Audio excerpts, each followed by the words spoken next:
को ध्यान देना चाहिए। जब इस देश की सरकारी संपत्तियां ही नहीं बचेंगी तो हमारा रोजगार कहां बचेगा।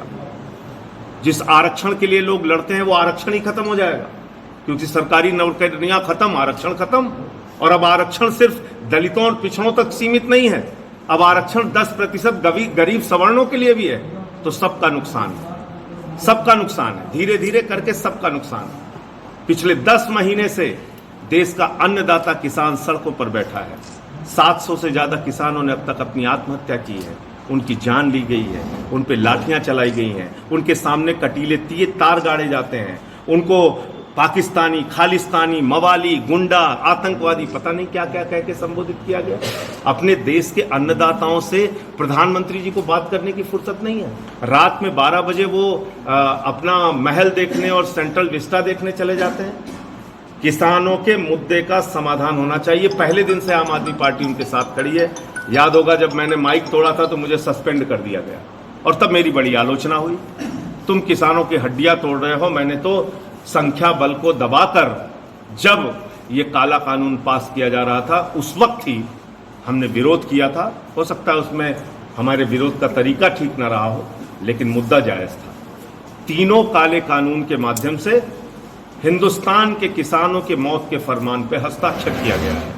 और ये मैं क्यों कह रहा हूं, क्योंकि इस कानून के आने के बाद असीमित भंडारण की छूट दी गई है।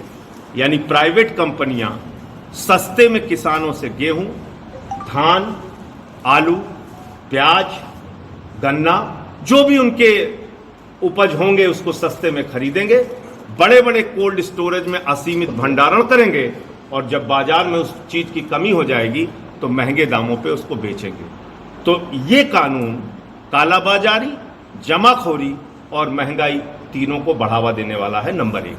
दूसरा, इसमें कॉन्ट्रैक्ट फार्मिंग की बात कही गई है। 5,000, 10,000, 20,000 एकड़ जमीन इसी मऊ में कोई भी प्राइवेट कंपनी वाला आएगा, वो खरीदेगा और उसको कॉन्ट्रैक्ट पे लेगा, अपने हिसाब से वहां पे फसल की पैदावार करेगा। किसान उसके खेत में घुस भी नहीं सकता। आपके जमीन का मालिकाना हक धीरे धीरे करके आपसे छीना जाएगा। ये एक प्रकार से जो जमींदारी प्रथा खत्म हुई थी वो हिंदुस्तान में नई जमींदारी प्रथा को जन्म देने का कानून है। तो इसलिए हम लोग इस तीनों काले कानून का विरोध करते हैं। इसको वापस होना चाहिए और समर्थन मूल्य की गारंटी कानून में होना चाहिए। मुझे इतनी बात कहनी थी। 2022 में क्या रूट प्लान है आपका? 2022 का चुनाव आम आदमी पार्टी, आप जाके देखिए, दुष्प्रचार तो आप किसी के बारे में भी कर सकते हैं, कुछ भी। आप जाके देखिए 65% मोहल्ला क्लिनिक कहां बंद हो गए।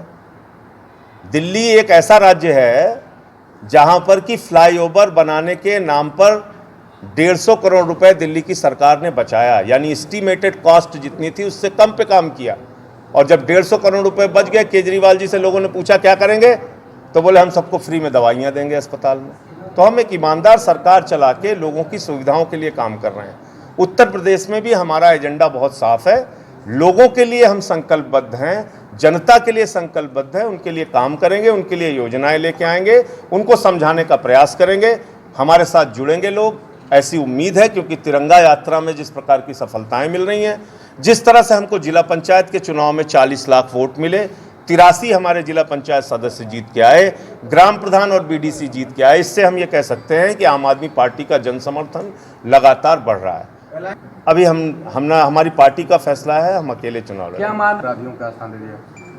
नहीं, खाली पुलिस को क्यों सौंप दिया है? आपने देखा होगा अभी वो चंदौली के थाने का एक दृश्य देखा होगा आपने, वो वहाँ थप्पड़ मार रहा है दरोगा को एक भाजपा का नेता। तो 2 तरफ ट्रांसफ़र किया है, पुलिस वालों को और भाजपाइयों ने खुद। तो गुंडागर्दी का जो अधिग्रहण है वो भाजपा ने कर लिया है। भारतीय जनता पार्टी के नेताओं ने गुंडागर्दी, माफियागिरी, ज़मीन पे कब्जा, उत्पात, तो ये सारे अपराधीकरण, इसका अधिग्रहण कर लिया है। उत्तर प्रदेश में 17 मुकदमे दर्ज किए गए हैं। आधे दर्जन नहीं, आपको आधे दर्जन को 3 गुना जोड़ लीजिए। आपकी सरकार बनी 17 उत्तर प्रदेश मुख्यमंत्री का चेहरा कौन होगा? मैं उसका भी जवाब दे रहा हूँ। 17 मुकदमे किए गए हैं, राष्ट्रद्रोह का मुकदमा लगाया गया है। आप पूछ रहे हैं डरेंगे कि नहीं डरेंगे? हम लोग डरने वालों में से नहीं हैं। लड़ने वालों में से हैं। लड़ते हैं मुकदमे की चिंता किए बगैर, FIR की चिंता किए बगैर, केंद्र में मोदी जी से, राज्य में योगी जी से। उनको जो करना है करें, हम अपना काम कर रहे हैं। हमारा कमिटमेंट, हमारी प्रतिबद्धता जनता के मुद्दों के प्रति है। दलितों और पिछड़ों तक सीमित नहीं है, अब आरक्षण 10% गरीब सवर्णों के लिए भी है। तो सबका नुकसान है, सबका नुकसान है, धीरे धीरे करके सबका नुकसान है। पिछले 10 महीने से देश का अन्नदाता किसान सड़कों पर बैठा है। 700 से ज़्यादा किसानों ने अब तक अपनी आत्महत्या की है, उनकी जान ली गई है, उन पे लाठियां चलाई गई हैं, उनके सामने कटीले तार गाड़े जाते हैं, उनको पाकिस्तानी, खालिस्तानी, मवाली, गुंडा, आतंकवादी, पता नहीं क्या क्या कह के संबोधित किया गया। अपने देश के अन्नदाताओं से प्रधानमंत्री जी को बात करने की फुर्सत नहीं है। रात में 12 बजे वो अपना महल देखने और सेंट्रल विस्टा देखने चले जाते हैं। किसानों के मुद्दे का समाधान होना चाहिए। पहले दिन से आम आदमी पार्टी उनके साथ खड़ी है।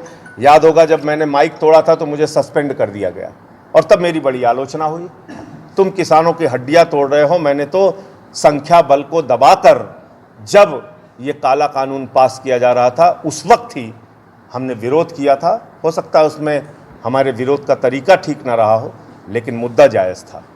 तीनों काले कानून के माध्यम से हिंदुस्तान के किसानों के मौत के फरमान पे हस्ताक्षर किया गया है।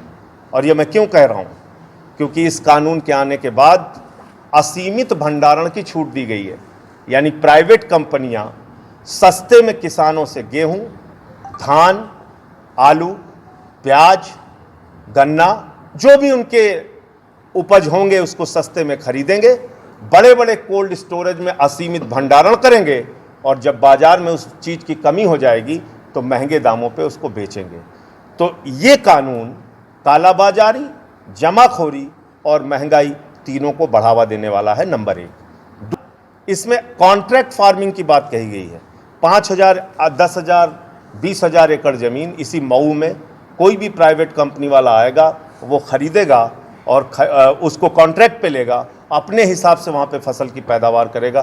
किसान उसके खेत में घुस भी नहीं सकता। आपके ज़मीन का मालिकाना हक धीरे धीरे करके आपसे छीना जाएगा। ये एक प्रकार से जो जमींदारी प्रथा ख़त्म हुई थी, वो हिंदुस्तान में नई जमींदारी प्रथा को जन्म देने का कानून है। तो इसलिए हम लोग इस तीनों काले कानून का विरोध करते हैं। इसको वापस होना